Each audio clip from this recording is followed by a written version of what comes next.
this is Vicky from the Listen In Storytelling. Welcome to another story for Hertfordshire Year of Culture. Today I'm in the village of Weston, which is just near Baldock, and I have a story that I've only just discovered, and it's about a giant and some cheeky bakers and a bow and arrow, and you are going to love it. Now I need to go and find the church, which I think is in that direction somewhere, so I'll go and find it and I'll see you there.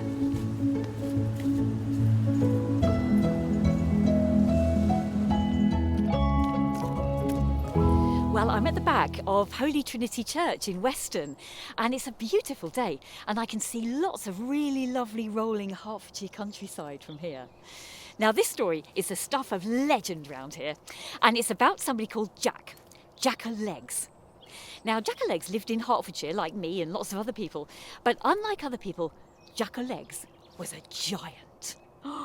I told you were going to love this story.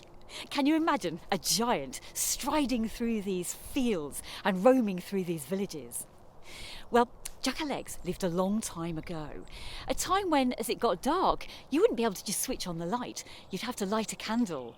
And a time when, if you wanted to go on a journey, you wouldn't be able to get in the car. You'd have to walk or go on a horse. And a time when people would gather round the fire to tell stories, which, of course, people still do today sometimes. Now, people say that Jack OLegs was as tall as the roof of your house, and that he lived in a cave in the woods, and that he would stride to the very top of a nearby hill to look over everything and everyone.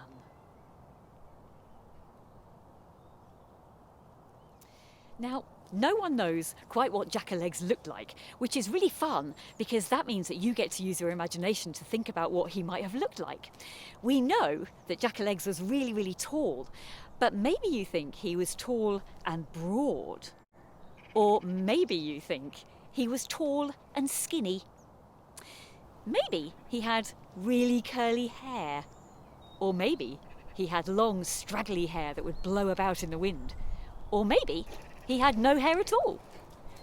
Maybe his chin was smooth.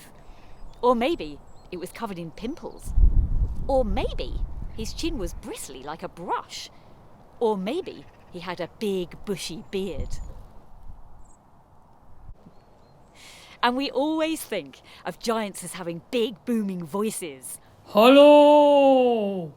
But maybe Jack OLegs had a high squeaky voice. Hello! You never know. But whatever Jack OLegs looked like, he had a really huge heart. And he really, really wanted to help poor people. Now, in Jack OLegs' time, there were many, many poor people around here that didn't have enough to eat. And not having enough to eat is a terrible thing. It can make you very sick and very, very hungry. And so Jack wanted to help. And he helped by stealing things from rich people and giving them to poor people, a little bit like Robin Hood. And to help people have enough to eat, Jack OLegs stole bread from the bakers of Baldock. Now, Baldock is a town round here, and Jack OLegs would go into the bakers of Baldock, steal their bread and flour, and give it to the poor. Now, there are many different versions of this Jack OLegs story, but of course everyone really agrees that the bakers of Baldock weren't very happy about this. They really didn't want anybody stealing their bread, even Jack OLegs. And so the bakers of Baldock got together and they hatched a plan to get revenge. And according to legend, this is what they did. They all got together, those bakers of Baldock, and you know, they caught him. Now, some versions of the story say that they chased after him and caught him. And some versions of the story say that they waited and hid and they jumped out and caught him. But however it happened, Jack OLegs was caught. He was captured.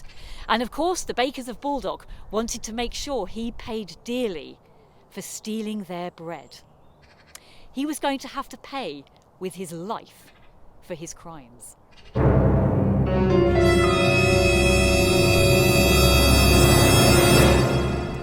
But you know, he had one last request, one last thing that he wanted. He asked to fire an arrow in the direction of Weston, this village here. And wherever that arrow fell, that was where Jack-o'-Legs wanted to be buried. And his last wish was granted. The bakers gave Jack-o'-Legs a huge bow, probably even bigger than this one, that nobody else could fire. But Jack-o'-Legs was very strong, and he fired that arrow.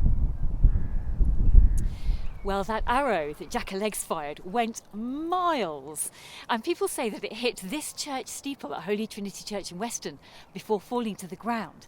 So I wonder if I go round to the churchyard, I wonder what I'll find. Come with me, let's go and have a look.